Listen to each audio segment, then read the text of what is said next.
Neat ಸೆಡ್ಡು, ನೀಟ್ಗೆ ನೀಟಾಗಿ ಸೆಡ್ಡು ಹೊಡೆಯುವಂತಹ ಕೆಲಸವನ್ನು ಈಗ ಕಾಂಗ್ರೆಸ್ನವರು ಮಾಡ್ತಾ ಇದ್ದಾರೆ. ವಿಶೇಷವಾಗಿ ದಕ್ಷಿಣದ ರಾಜ್ಯಗಳು ಇಂತಹದ್ದೊಂದು ಅಭಿಪ್ರಾಯವನ್ನು ವ್ಯಕ್ತಪಡಿಸ್ತಾ ಇದ್ದಾವೆ. ನಮ್ಮಲ್ಲಿದ್ದಂತಹ ಪಾರದರ್ಶಕ ವ್ಯವಸ್ಥೆ ಇರುವಾಗ, ನಮ್ಮಲ್ಲಿಯೇ ಪಾರದರ್ಶಕ ವ್ಯವಸ್ಥೆ ರೂಪುಗೊಂಡಿದ್ದಾಗ ಈಗ ನೀಟ್ ಹೆಸರಿನಲ್ಲಿ ವಿದ್ಯಾರ್ಥಿಗಳಿಗೆ ಮತ್ತೊಮ್ಮೆ ಪರೀಕ್ಷೆ ಬರೆಸುವಂತಹ ಶಿಕ್ಷೆಗಳನ್ನು ಕೊಡಿಸಲಾಗ್ತಾ ಇದೆ. ಈ ಕಾರಣಕ್ಕೆ ಅದು ಬೇಡ, ನೀಟ್ ಬದಲಿಗೆ CET ಮೂಲಕವಾಗಿಯೇ ಸೀಟ್ ಅಲಾಟ್ಮೆಂಟ್ಗಳನ್ನು ಕೂಡ ಮಾಡ್ಕೊಳ್ಳೋದಕ್ಕೆ ಸಾಧ್ಯ ಆಗ್ತದೆ, ನಾವು ನಮ್ಮದೇ ಪರೀಕ್ಷೆಯನ್ನು ಮಾಡಿಸೋದಕ್ಕೆ ಅವಕಾಶ ಕೊಡಿ ಎಂದು ಕೇಳ್ತಾ ಇದ್ದಾರೆ. ಹೀಗೆ ಸಂಬಂಧಪಟ್ಟಂತೆ ಇವತ್ತು ತೀವ್ರವಾದಂಥ ಹೋರಾಟವೂ ಕೂಡ ಕಾಂಗ್ರೆಸ್ ಕೈಗೆತ್ತಿಕೊಂಡಿತ್ತು. ಯಾವ ಸ್ವರೂಪದಲ್ಲಿ ಈ ಹೋರಾಟ ನಡೆದಿದೆ ಅನ್ನೋದನ್ನು ಈ ವರದಿ ಮೂಲಕ ತೋರಿಸಿದೆ.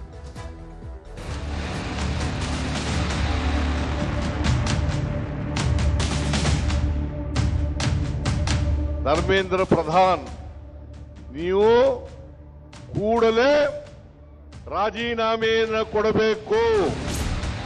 ಆಮೇಲೆ ಯಾರು ತಪ್ಪಿತಸ್ಥರಿದ್ದಾರೆ ಅವರನ್ನು ಪತ್ತೆ ಹಚ್ಚಿ ಅವ್ರ ಮೇಲೆ ಮರ್ಡರ್ ಕೇಸ್ಗಳನ್ನ ಹಾಕಬೇಕು.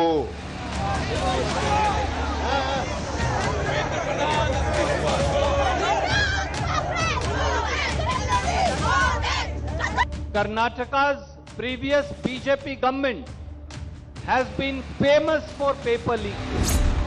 ಈ ವರ್ಷ ನಾವು ತೀರ್ಮಾನ ಮಾಡಿದ್ದೇವೆ, ನಾವು ನೀಟ್ ಪರೀಕ್ಷೆಗೆ ನಾವು ಕಾಯುವಂತದ್ದಿಲ್ಲ. ಸೋಮಣ್ಣ ಸಾಹೇಬ್ರೆ, ನೀವು ಬರೀ ರೈಲು ಬಿಟ್ಕೊಂಡೇ ಇದ್ದೀರಾ, ರೈಲು. ಬೆಂಗಳೂರಿನ ಫ್ರೀಡಂ ಪಾರ್ಕ್ನಲ್ಲಿ ಇವತ್ತು ಕಾಂಗ್ರೆಸ್ ನಾಯಕರ ಬಾಯಿಂದ ಆಕ್ರೋಶದ ಮಾತುಗಳು ಬಾಣಗಳಂತೆ ಪ್ರಯೋಗವಾಗ್ತಿದ್ವು. ನೀಟ್ ಪ್ರಶ್ನೆ ಪತ್ರಿಕೆ ಸೋರಿಕೆಯ ವಿರುದ್ಧ ಕೈ ನಾಯಕರು ಬೀದಿಗಿಳಿದಿದ್ರು. ದೇಶದ ಎಲ್ಲ ರಾಜ್ಯಗಳಲ್ಲೂ ಹೋರಾಟ ಕೈಗೆತ್ತಿಕೊಂಡಿದ್ದ ಕಾಂಗ್ರೆಸ್ ಬೆಂಗಳೂರಿನಲ್ಲೂ ತೀವ್ರ ಸ್ವರೂಪದ ಹೋರಾಟ ರೂಪಿಸಿತ್ತು. ಸಿಎಂ ಸಿದ್ದರಾಮಯ್ಯನವರ ನೇತೃತ್ವದಲ್ಲಿ ನೀಟ್ ಪ್ರಶ್ನೆ ಪತ್ರಿಕೆ ಸೋರಿಕೆ ಸೇರಿದಂತೆ ಕೇಂದ್ರ ಸರ್ಕಾರದ ನೀತಿಗಳ ವಿರುದ್ಧ ಕೈ ನಾಯಕರು ಪ್ರತಿಭಟನೆ ನಡೆಸಿದ್ದಾರೆ. ನೀಟ್ ಪರೀಕ್ಷೆಯಲ್ಲಿನ ಮೋಸ, ಬೆಲೆ ಏರಿಕೆಯಿಂದ ಆಗುತ್ತಿರುವ ಸಮಸ್ಯೆ, ವಿದೇಶಾಂಗ ನೀತಿ ವೈಫಲ್ಯ ಹಾಗೂ ಅದರಿಂದ ಜನಸಾಮಾನ್ಯರ ಮೇಲೆ ಆಗುತ್ತಿರುವ ಪರಿಣಾಮಗಳ ಬಗ್ಗೆ ಜನಜಾಗೃತಿ ಮೂಡಿಸುವ ಪ್ರಯತ್ನವನ್ನು ಕಾಂಗ್ರೆಸ್ ಮಾಡಿದೆ.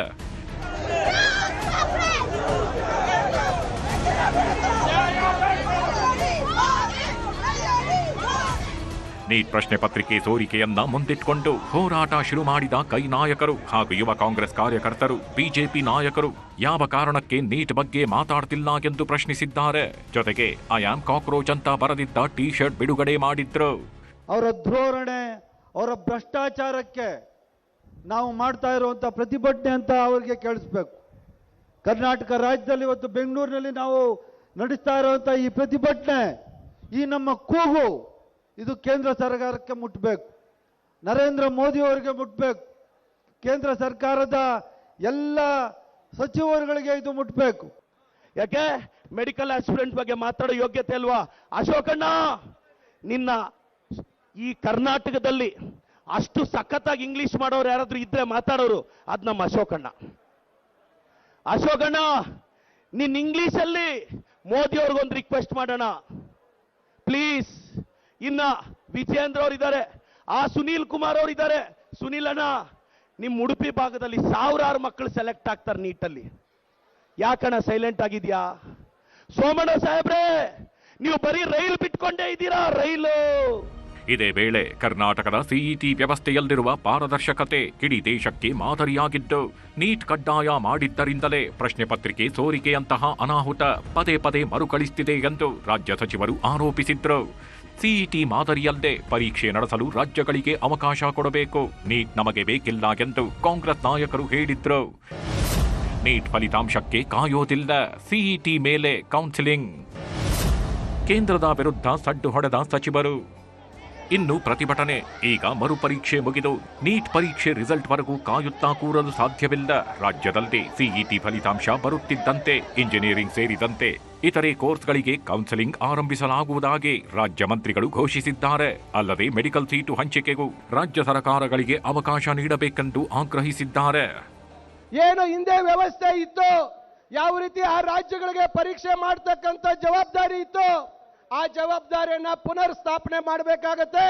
ನಮ್ಮ ದ್ವಿತೀಯ PUC ಅಥವಾ ಅದರ ಈಕ್ವಲೆಂಟ್ 12th ಗ್ರೇಡ್ ಮಾರ್ಕ್ಸ್ ಅನ್ನ ನಾವು ಅರ್ಧದಷ್ಟು ಅದಕ್ಕೆ ಪರಿಗಣಿಸಿ ಪರೀಕ್ಷೆಯನ್ನ ಮಾಡಿದಂತ ಸಂದರ್ಭದಲ್ಲಿ ಈ ಕೋಚಿಂಗ್ ಸೆಂಟರ್ಗಳ ಹಾವಳಿ ಕೂಡ ತಪ್ಪುವಂತದ್ದಾಗತ್ತೆ ಮತ್ತು ವಿದ್ಯಾರ್ಥಿಗಳ ಮೇಲೆ ಹೆಚ್ಚು ಒತ್ತಡ ಇಲ್ಲದೆ ಇರತಕ್ಕಂಥದ್ದು ಆಗ್ಲಿಕ್ಕೆ ಸಾಧ್ಯ ಇದೆ.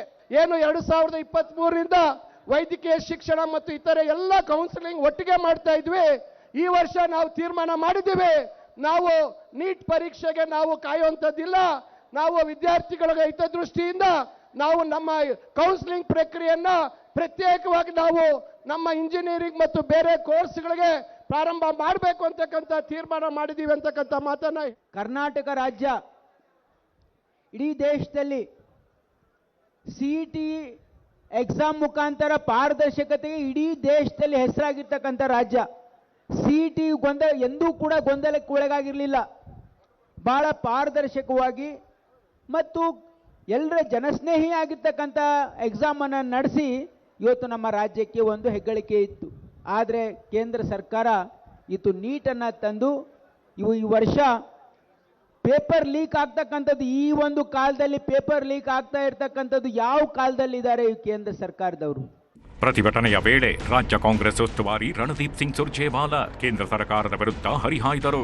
ಉತ್ತರ ಪ್ರದೇಶ, ಗುಜರಾತ್ನಲ್ಲೂ ಪ್ರಶ್ನೆ ಪತ್ರಿಕೆಗಳು ಲೀಕ್ ಆಗಿವೆ. ನೀಟ್ ಮಾತ್ರವಲ್ಲ, ರೈಲ್ವೆ ಪರೀಕ್ಷೆಯಲ್ಲೂ ಪ್ರಶ್ನೆಗಳು ಸೋರಿಕೆಯಾಗಿದ್ದು, ಮಕ್ಕಳ ಭವಿಷ್ಯದೊಂದಿಗೆ ಕೇಂದ್ರ ಸರ್ಕಾರ ಆಟ ಆಡುತ್ತಿದೆ ಎಂದು ಟೀಕಿಸಿದ್ರು. ನರೇಂದ್ರ ಮೋದಿ ಮತ್ತು ಧರ್ಮೇಂದ್ರ ಪ್ರಧಾನ್ ಈ ಪ್ರಶ್ನೆಗಳಿಗೆ ಉತ್ತರ ಕೊಡಬೇಕೆಂದು ಸವಾಲು ಹಾಕಿದ್ರು. ನೀಟ್ ಪ್ರಶ್ನೆ ಪತ್ರಿಕೆ ಯಾವ ರೀತಿ ಸೋರಿಕೆ ಆಯಿತು? ಪರೀಕ್ಷೆಯ 24 ಗಂಟೆ ಮುಂಚೆಯೇ ಯಾರಿಂದ ಸೋರಿಕೆ ಆಯಿತು? ಗೆಸ್ ಪೇಪರ್ ವಾಟ್ಸ್ಆಪ್ ಗ್ರೂಪಿನಲ್ಲಿ 140 ಪ್ರಶ್ನೆಗಳು ಬಂದಿದ್ದು ಹೇಗೆ? ಪ್ರಶ್ನೆ ಪತ್ರಿಕೆ ಸಾಗಿಸುವಾಗ ಲೀಕ್ ಮಾಡಿದ್ಯಾರು? ಬಂಧಿತರನ್ನು NTAಗೆ ನೇಮಿಸಿದವರು ನೀವೇ ತಾನೇ ಎಂದು ಪ್ರಶ್ನಿಸಿದ್ರು. Friends, for last 12 years, Modi government has handed over India's education sector to education mafia and to the paper leak mafia, as my friend pointed out. Karnataka's previous BJP government has been famous for paper leaks. If you look at the spectrum of the entire country, hundreds and hundreds of paper have leaked right under the nose of state BJP governments, as also under the nose of central BJP government, and with their active complicity. I think we today, from Freedom Park, urge Prime Minister of India to not do Pariksha pe charcha, but paper leak pe charcha. CM Siddaramaiah ಕೂಡ ಕೇಂದ್ರ ಸರ್ಕಾರ ಹಾಗೂ ಪ್ರಧಾನಿ ಮೋದಿ ಅವರನ್ನು ನೇರವಾಗಿ ತರಾಟೆಗೆ ತೆಗೆದುಕೊಂಡರು. Neat ಅಕ್ರಮದ ಹೊಣೆಯನ್ನು ಪ್ರಧಾನಿ ಮೋದಿ ಹಾಗೂ ಕೇಂದ್ರ ಶಿಕ್ಷಣ ಸಚಿವ ಧರ್ಮೇಂದ್ರ ಪ್ರಧಾನ್ ಹೊರುತ್ತಿಲ್ಲ. ಕರ್ನಾಟಕದ CET ಪಾರದರ್ಶಕವಾಗಿ ನಡೆಯುತ್ತಿತ್ತು, ಅದನ್ನು ಕೇಂದ್ರ ಸರ್ಕಾರದವರು ಬದಲಾಯಿಸಿದ್ರು. ನೀಟ್ ಬಂದು ಕೇವಲ 10 ವರ್ಷ ಆಗಿದ್ದು, ಇದರಲ್ಲಿ 5 ಬಾರಿ ಪ್ರಶ್ನೆ ಪತ್ರಿಕೆ ಸೋರಿಕೆಯಾಗಿದೆ. CET ವ್ಯವಸ್ಥೆಯನ್ನ ಮರುಜಾರಿಗೊಳಿಸಲು ಕೇಂದ್ರ ಸರ್ಕಾರ ಅವಕಾಶ ಕೊಡಬೇಕು. ಬಸವರಾಜ ಬೊಮ್ಮಾಯಿ, ಯಡಿಯೂರಪ್ಪ ಕಾಲದಲ್ಲೂ ಸಬ್ ಇನ್ಸ್ಪೆಕ್ಟರ್ ಪರೀಕ್ಷೆಯ ಪ್ರಶ್ನೆಗಳು ಸೋರಿಕೆಯಾಗಿವೆ. ಮೋದಿ ವರ್ಷಕ್ಕೆ 2 ಕೋಟಿ ಉದ್ಯೋಗ ಕೊಡ್ತೇವೆ ಎಂದಿದ್ರು, ಕೊಟ್ರಾ ಎಂದು ಪ್ರಶ್ನಿಸಿದ್ರು. ನೀಟ್ ಪರೀಕ್ಷೆ ರದ್ದಾದ ಕಾರಣಕ್ಕೆ ಯುವಕರು ಆತ್ಮಹತ್ಯೆ ಮಾಡಿಕೊಂಡಿದ್ದಾರೆ. ಹೀಗಾಗಿ ತಪ್ಪಿತಸ್ಥರ ವಿರುದ್ಧ ಮರ್ಡರ್ ಕೇಸ್ ಹಾಕಬೇಕೆಂದು ಸಿದ್ದರಾಮಯ್ಯ ಆಗ್ರಹಿಸಿದ್ರು. ನೀಟ್ ಪರೀಕ್ಷೆ ಯಾಕೆ ಮಾಡಿದ್ರು? ಸಿಇಟಿನಲ್ಲಿ ಏನಾದ್ರು ದೋಷ ಇತ್ತ?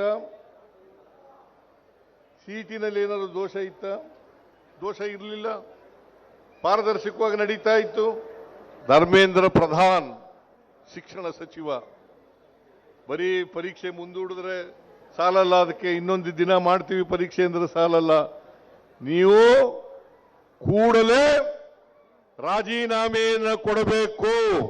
ಅದಕ್ಕೆ ನಾನು ಒತ್ತಾಯ ಮಾಡ್ತೇನೆ, ಕೂಡಲೇ ಅವರು ಬಂದು ಈ ದೇಶದ ಯುವಕರ ಪರೀಕ್ಷೆ ಬರೆದಿರ್ತಕ್ಕಂಥ ನೀಟ್ ಪರೀಕ್ಷೆ ಬರೆದಿರ್ತಕ್ಕಂಥ ವಿದ್ಯಾರ್ಥಿಗಳಿಗೆ ಕ್ಷಮೆ ಕೇಳಬೇಕು ಅಂತಕ್ಕಂಥ ಒತ್ತಾಯವನ್ನು ಕೂಡ ನಾನು ಈ ಸಂದರ್ಭದಲ್ಲಿ ಮಾಡಲಿಕ್ಕೆ ಬಯಸ್ತಾ ಇದ್ದೇನೆ. ಆಮೇಲೆ ಯಾರು ತಪ್ಪಿತಸ್ಥರಿದ್ದಾರೆ ಅವರನ್ನು ಪತ್ತೆ ಹಚ್ಚಿ ಅವ್ರ ಮೇಲೆ ಮರ್ಡರ್ ಕೇಸ್ಗಳನ್ನು ಹಾಕಬೇಕು. Because they are responsible for the death of the people committed suicide. ಹೀಗೆ ನಾಯಕರ ಭಾಷಣಗಳೆಲ್ಲವೂ ಮುಗಿದ ಮೇಲೆ ಲೋಕಭವನಕ್ಕೆ ಮುತ್ತಿಗೆ ಹಾಕಲು ಪ್ರತಿಭಟನಾಕಾರರು ಹೊರಟರು. ಆಗ ಫ್ರೀಡಂ ಪಾರ್ಕ್ ಮುಂಭಾಗದ ರಸ್ತೆ ಬಂದ್ ಮಾಡಿದ ಪೊಲೀಸರು ಯುವ ಕಾಂಗ್ರೆಸ್ ಕಾರ್ಯಕರ್ತರನ್ನ ಕೆಳದೊಯ್ದರು.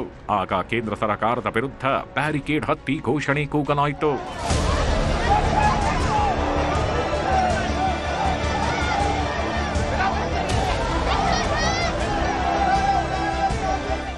ಮತ್ತೊಂದು ಕಡೆ ರಾಜಸ್ಥಾನದಲ್ಲೂ ಯುವ ಕಾಂಗ್ರೆಸ್ ಕಾರ್ಯಕರ್ತರ ಆಕ್ರೋಶದ ಕಟ್ಟೆ ಒಡೆದಿತ್ತು. ಜೈಪುರದಲ್ಲಿರುವ ಬಿಜೆಪಿ ಕಚೇರಿ ಮುಂದೆ ಕಾಂಗ್ರೆಸ್ ನಾಯಕರು ಮತ್ತು ಕಾರ್ಯಕರ್ತರು ಬೃಹತ್ ಪ್ರತಿಭಟನೆ ನಡೆಸಿದ್ದಾರೆ. ಪ್ರತಿಭಟನಾಕಾರರನ್ನ ಚದುರಿಸಲು ಪೊಲೀಸರು ಅಶ್ರುವಾಯು ಪ್ರಯೋಗ ಮಾಡಿದ್ದಾರೆ.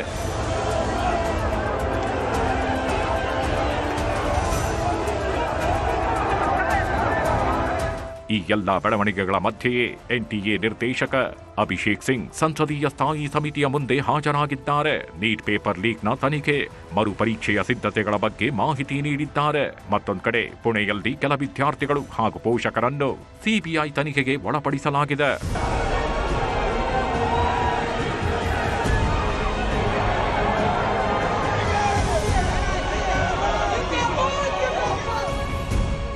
Bureau report, news 18. ಹೀಗೆ ಇವತ್ತು ಕಾಂಗ್ರೆಸ್ ಅವರು ನೀಟ್ ವಿರುದ್ಧದ ಹೋರಾಟವನ್ನು ರೂಪಿಸಿದ್ರು, ಹೋರಾಟ ಸಂಘಟಿಸಿದ್ರು. ಆ ಮೂಲಕ ಕೇಂದ್ರ ಸರ್ಕಾರದ ಮೇಲೆ ಒತ್ತಡ ಹೇರುವ ಮತ್ತು ಜನಾಭಿಪ್ರಾಯವನ್ನು ರೂಪಿಸುವಂತಹ ಪ್ರಯತ್ನಕ್ಕೆ ಕೈ ಹಾಕಿದ್ದಾರೆ. ಸಿಇಟಿ ಮೂಲಕವಾಗಿಯೇ ವೈದ್ಯಕೀಯ ಸೀಟ್ಗಳನ್ನು ಹಂಚಿಕೆ ಮಾಡ್ತೀವಿ ಅನ್ನೋದರ ಬಗ್ಗೆಯೂ ಕೂಡ ಹೇಳ್ತಾ ಇದ್ದಾರೆ. ಆದರೆ ಅದಕ್ಕೆಲ್ಲವೂ ಕೂಡ ಅವಕಾಶಗಳಿರೋದಿಲ್ಲ. ಈಗೇನು ನೀಟ್ ವ್ಯವಸ್ಥೆ ಇದೆ ಅದರ ಅಡಿಯಲ್ಲಿನೇ ಸದ್ಯದ ಮಟ್ಟಿಗಂತೂ ವೈದ್ಯಕೀಯ ಶಿಕ್ಷಣ ಅಥವಾ ವೈದ್ಯಕೀಯ ಸೀಟ್ಗಳ ಹಂಚಿಕೆ ನಡೀತಾ ಹೋಗುತ್ತೆ.